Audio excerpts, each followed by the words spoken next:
Hi guys, welcome back to my channel, or hi, my name is Stacy if you're new here. So for today's video, we're just kind of doing like a trying new makeup techniques video, mostly like trying kind of like Asian beauty techniques. I feel like my style is mostly Western with like a sprinkle of Asian influence. So today we are gonna like kind of do it backwards and do mostly Asian with like a sprinkle of Western influence. I say Asian because I don't think it's specifically from one country, but just kind of like the overall East Asian aesthetic. Also, I'm demoing and basically reviewing the new Nars Light Reflecting Foundation. I also do like a demo and wear test. I guess we're doing a lot of things in this video, and if you're interested in seeing how I got this look, then just keep on watching. But before we get into it, don't forget to like, comment, and subscribe if you want to see more content like this, because it really helps out my channel and it'll really mean a lot to me. And let's just get right into the video. Okay, so I already have my brows gelled up. So today's makeup look is going to be a little bit chaotic because I'm kind of doing like a lot of things at once. But basically the vibe is going to be like Euphoria / K-pop idol / Songjia makeup inspired. It's just like a mashup of all those things. And I'm also reviewing the new Nars Light Reflecting Foundation at the same time. So I'm gonna go in with the new Nars Light Reflecting Foundation in the shade Mont Blanc. So I've already been using this for like a week or so, however long it's been since it came out. I've been really loving this foundation so far. As for the shade choice, I have the shade Mont Blanc because I'm like really pale right now. In their Nars Radiant Longwear Foundation, I'm in the shade Deauville. But I also feel like their shades don't necessarily translate like from line to line.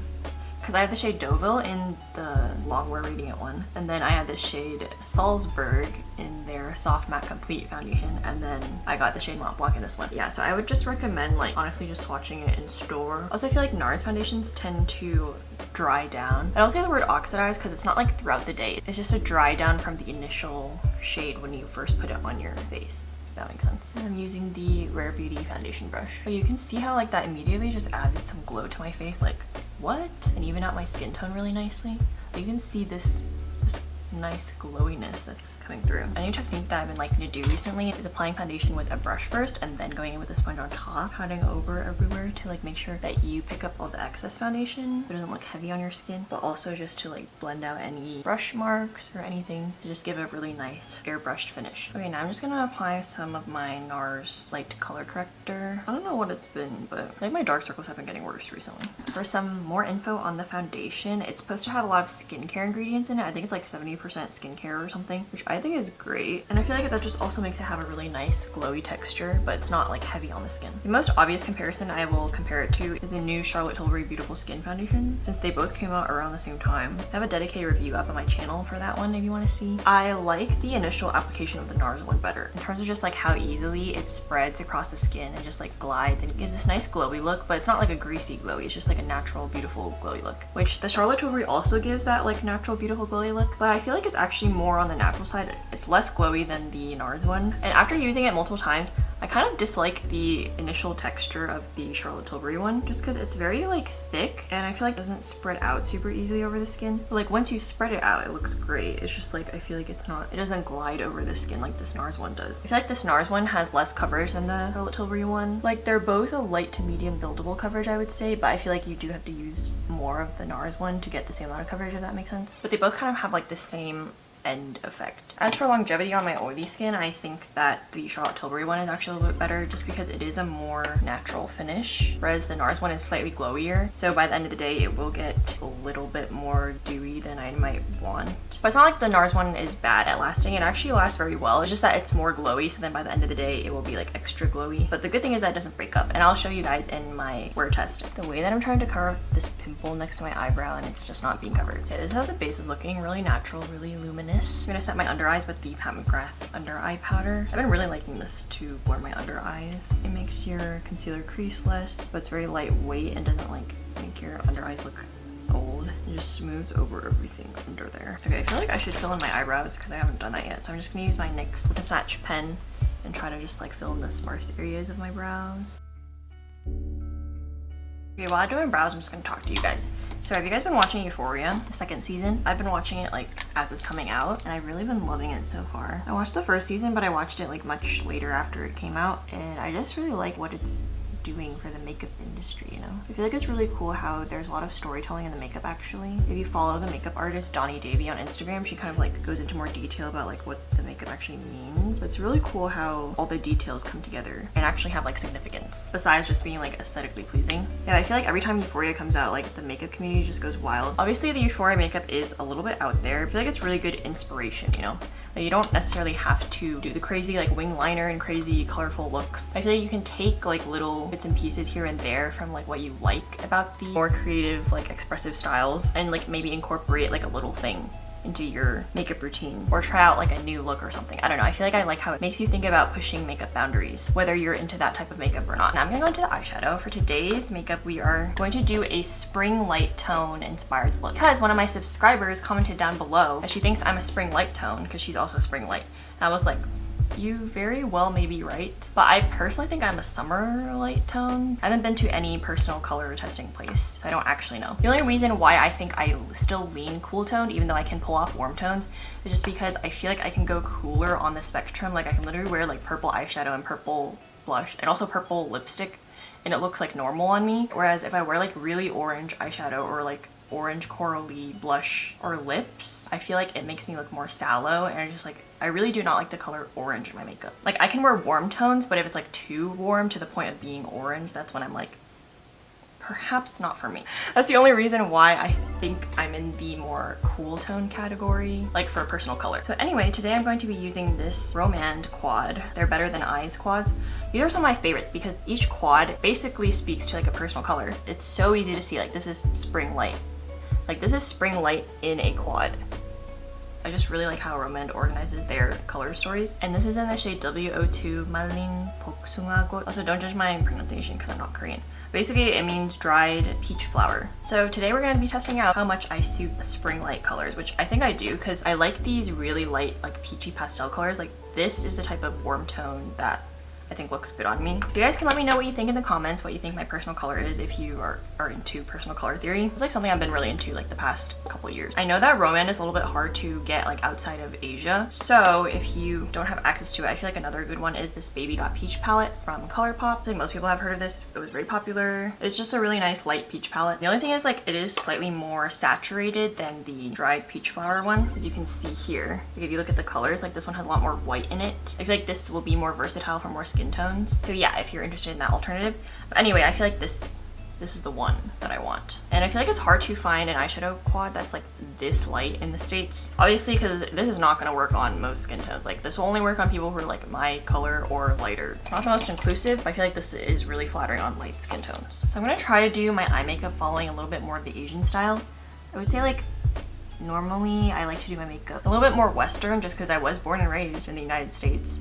So like that's mostly like the type of media I'm consuming. At the same time, I feel like I do have a little bit of like Asian influence in my makeup. So I'm gonna just use this really light base color and just put that all over my eyes. So as you can see, I'm just like putting this all over my eyelid. After watching many Asian tutorials, I noticed that most Asian people keep their eyeshadow like basically within this double eyelid area. The way I normally like to do eyeshadow is I like to literally bring it all the way up to my orbital bone, which is like right here. Like it's literally where my eye socket is, I guess. Like it's all the way up here, right? Because I like to make sure that my eyeshadow is like shown off when my eyes are open. I like to bring it basically as far as I can bring it up without looking crazy. So it's like all the way up here. I noticed that most Asian beauty influencers will keep their eyeshadow like basically right at the crease, or obviously like the teeniest bit above because you have to like blend it. It's not gonna be like a harsh line. But yeah, essentially, so keeping it tighter to the eye is what I'm gonna try to accomplish today. Also, as you can see, this light shade is really light. Like it's barely showing up on me. It's kind of just like adding a brightening effect to my eye socket. Now I'm going into probably the point color, which is the peach. I'm gonna add it to the outer parts first. So yeah, they like to add depth to this outer part right here. And also I've seen some people do it on this inner corner right here. I feel like maybe it just kind of like adds some dimension, like almost like a halo eye. The way that I'm struggling to keep this really tight to my lash line, because I just like blowing out my eyeshadow like really far. Keeping with the darker peach, I'm just gonna run that along my lower lash line. Also, I'm making sure to add more in the outer corner than like the inner corner. Okay, now we're gonna go into this light brown color. I'm just gonna add this on the outer part. So yeah, all the shades in this particular quad are extremely light.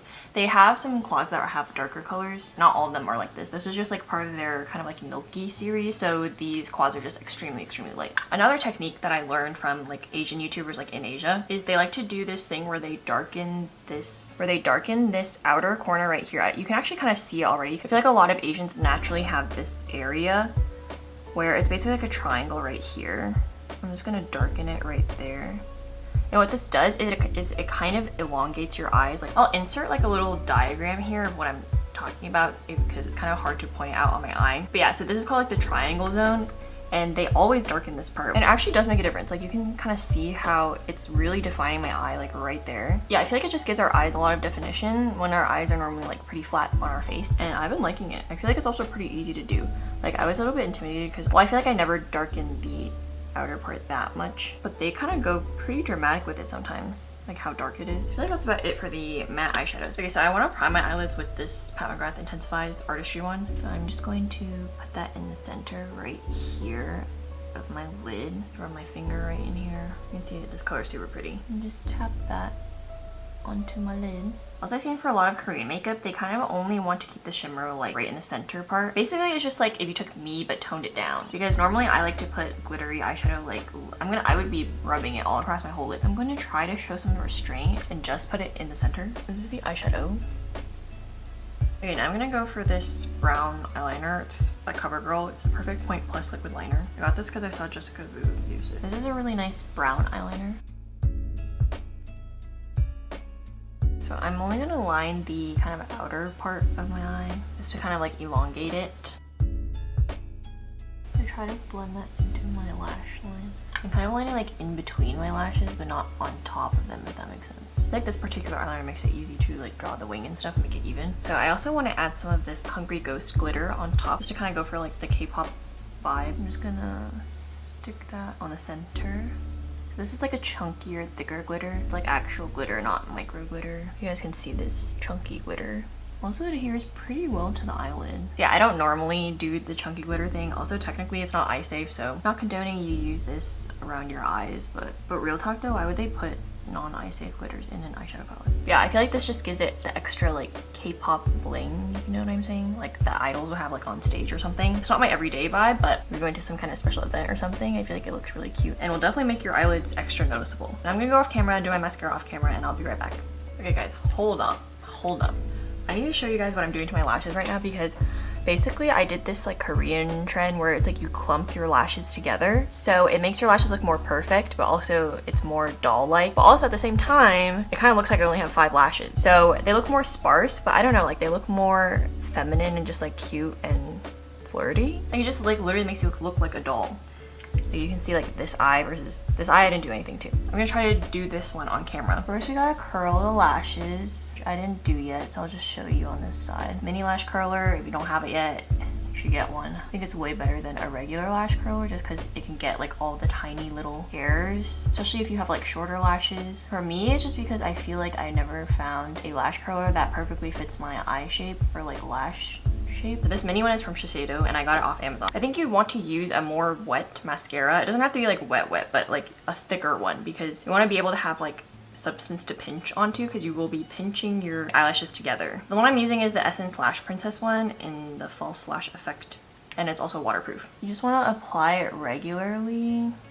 As you can see, it's much more feathered out compared to this one. While it's still kind of wet, you don't want to wait for it to dry. So you want to kind of start pinching the lashes together. And also, I don't know if you can tell, but like lashes naturally kind of clump together, so you just want to like, you basically just want to emphasize that fact. Also, yeah, I'm a total noob at this because I never clump my lashes together, but this is like a big thing in Asia because I've seen like so many Asian beauty influencers do this. Like even if they were putting on falsies, they put them on like individually like this, like really long individual ones where it just like looks like clumps. But I don't mean clumpy in a bad way because I feel like that has a bad connotation here, but you can see what I mean. Like they're just like separated and super even looking, which I guess kind of makes them look unnatural because like obviously natural lashes don't look like that. But I just like how like perfected they look. Okay, this one was a little bit more of a struggle for me, but you can see that it's finally clumped. Like perfect little lashes.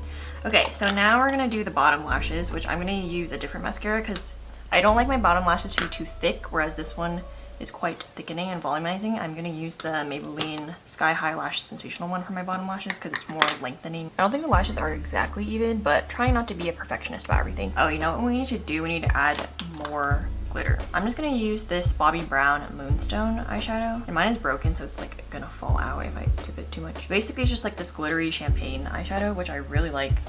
It's perfect for like inner corner highlighting or like Ego style, which is like the bottom eye bag highlighting, which we're gonna do because it's super popular in Korea. I'm gonna add some of the palette glitter because that will make it match the rest of the eyeshadow a little bit more. So yeah, you want to bring it pretty far down, kind of highlight this eye bag here. And naturally my eye comes out right there, as you can see. We're literally just like highlighting that like the same way you would highlight like your cheekbones or something, but I wish that there was a better word in English for it. So yeah, I'm bringing it pretty low just so that you can like really like see my eye bags like pop out. This is where the one like Euphoria Inspiration kind of comes in. I feel like what Euphoria inspires me to do is just play with more like glitter, rhinestones, that kind of thing. I'm gonna try to use these iridescent ones. I got this kit off of Amazon. I just used some eyelash glue. These are right in the middle of my eye.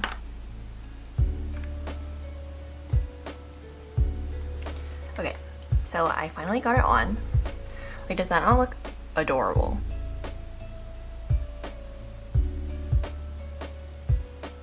Okay, so now we have it on both eyes. Euphoria, I feel like, is what made rhinestones like popular again. Just adding this one makes it a lot more wearable than if you were just like to add rhinestones like all over your eyes. Okay, so now for blush, we're gonna go in with the Nars Sex Appeal blush. So this blush is super popular in Korea. The nice thing is that it's pretty easy to get your hands on this in America. So at least this is like a non-Korean product, but it's really popular in Korea. If you guys have been watching my YouTube videos, you know that I literally put blush just like over my entire apple and then all the way up to my cheekbone and like almost my temple. But I noticed that in Asia it's very popular to just kind of like put it on this flat part of your face, like the very front, very high up, like almost under your eyes, which I feel like kind of mimics like the drunken look, I guess. Yeah, I'm just doing like a mishmash of techniques today, so don't mind me. But yeah, as you can see, it's very hard for me to control my blush placement. I'm gonna try really hard. Basically, it's like right in this area right here. Also, this Sex Appeal color is really nice. What is with Nars names? I can't. Anyway, like this color is super nice because it's an extremely pale peach. And also I love that this peach, it's not too orange because I am triggered when peaches lean too orange. That's just one of my makeup pet peeves. But anyway, to add a little bit more pop, I'm gonna go in with the Clinique Melon Pop. These cheek pop blushes are super popular in Korea. Like, I think they're way more popular in Korea than in America, but like they came out in America. And it's a little bit deeper than the Sex Appeal one, so we're gonna use this as like a more point color. Also, I love these two blush formulas, by the way. Like, they're really good for powder blushes. I feel like powder blushes are still more popular in like Korea and Asia than like cream blushes. I feel like that wave hasn't hit there yet. Not that they don't sell cream blushes, but it's just like, I feel like it's not a trend like it is here right now. So they still mostly use powder blushes from what I've seen. I really like this like super high and like forward blush placement. I literally put the blush like right here and like nowhere else. Like, it almost like changes my face shape a little bit. I just removed my lip balm that was on. So now I'm still gonna line my lips because I like that it makes my lips look fuller.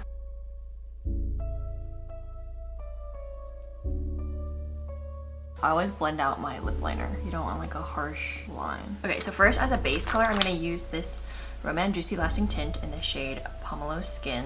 Looks like this. As I've mentioned before, these Romance Juicy Lasting Tints are like one of my favorite lip products of all time, like the best. Anyway, the reason why I'm using this particular shade is because apparently Song Jia uses this. Oh yeah, also if you guys don't know who I'm talking about, because I have mentioned her in this video, she's on Singles Inferno on Netflix. It's like this really popular Korean dating show, but it became like popular internationally. Like, it's not popular only in Korea. And yeah, she kind of like blew up from that show. She's a contestant on that show. She's a beauty influencer like for her real life. And she like blew up because like she's so pretty and her makeup is bomb, her fashion is bomb. Apparently she uses this lip color.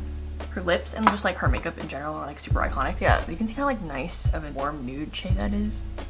But anyway, that's not all we're gonna use because the way I'm extra. Oh yeah, but back to Song Jia. So then recently she got canceled because it was revealed that she was wearing a lot of like fake designer / luxury items, like clothing and bags and stuff like that, because like her whole image is kind of based on being like a luxury queen. But I don't know, she's literally getting absolutely demolished like online, like completely canceled by like Korean netizens and stuff. It's just a lot. I just feel like the cancellation is a little bit of an overreaction. Obviously she should be held accountable for like misleading her audience. I'm not sure if she actually like, directly straight up lied. I did not like go into all the details. I'm not sure if she straight up lied or if she was just like misleading people by like lying by omission and stuff like that. And she definitely should be held accountable for not saying where things came from. If it was a fake designer bag, like she just should have said it's fake rather than like kind of passing it off as real. But I really don't think that it warrants the cancellation. And like I think they were like doxing her family members too and stuff. It's just like a lot. And she like privated all her YouTube videos, got rid of all her Insta posts. Like, and that's a lot as someone like who's a beauty influencer. Like that's her livelihood at stake. She made a mistake and she should have been called out for that mistake. What more do people want? I don't know. I feel like at this point it's a little bit extra. I started kind of rambling, but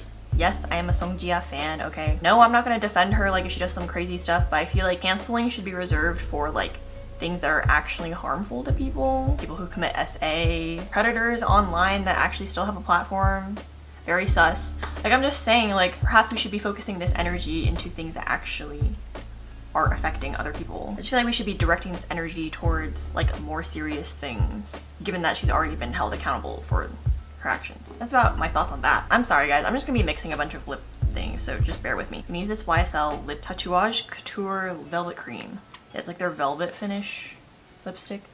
I'm just gonna add some, because this is a really nice peachy shade. And it kind of is like milky almost. It has like a milky undertone. Like, I feel like there's a lot of white in it. It looks good with this whole like peachy vibe we have going on. Also, this is in the shade 204, which I think is called Beige Underground. I got it engraved, you can see here.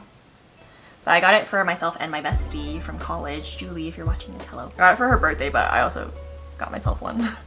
But I just thought it was super cute. Like these engraving things are really cute for like if you want to get you and your best friend one. It's really nice. You see how that like made it a little bit pinker and just like I feel like it matches the peachy vibe better. Oh yeah, also I specifically got this shade because apparently Rosé from Blackpink wears this, and who doesn't want to be Rosé from Blackpink? I'm sorry, I'm gonna be using a lot of things. So I also wanted to showcase these glosses I got from Fawn Beauty. I actually got like their whole nudies collection, which is where I got this one from, and then also this red one in the shade 505. These are like lip serum glosses. I don't know if you guys have seen Katie Fawn on YouTube, but I've been really into her content lately. So yeah, she's a YouTuber, but she also owns this company called Fawn Beauty where she like makes lip glosses. I'm sure they're gonna like come out with things later, but right now they just sell lip glosses and I really like them. Like I feel like they were popularized because like Tati Beauty reviewed them and like Ali Glines reviewed them, stuff like that. So yeah, I was like, I wanted to support like a small women-owned business and like a fellow beauty YouTuber. Also the price is pretty good. I'm pretty sure it's like $16, which is not bad. Yeah guys, this is just me being extra and I just wanted to showcase some of these glosses. This is in the shade A Moment, which is like her lightest nude and it's very peachy. So I'm just gonna kind of go over everything with this. You can see how peachy that is. Immediately that added extra shine because it was looking a little bit too satiny for me. This lip formula it's almost like a lip oil. It's really nourishing. It doesn't slide around on your lips as much as lip oil would. Like it's a little bit thicker than a lip oil, but it's like super non-sticky. And also I will say it absorbs into your lips over time like a lip oil would, and it's supposed to be like good and like have hydrating ingredients for your lips. Because apparently like Katie Fawn, the creator, she like researched a lot into what ingredients are like good hydrating ingredients that will actually like nourish your lips. Yeah, the one con I will say is that they do absorb into your lips over time. Rather than like, I don't know, like a Fenty lip gloss or like a more traditional lip gloss, I feel like it doesn't absorb as much. I feel like that just goes to show like that these ingredients are actually good for your lips. Like it's literally like a lip serum as it's called. So I'm also going to use a little bit of this 505 shade in the center to kind of do a gradient lip.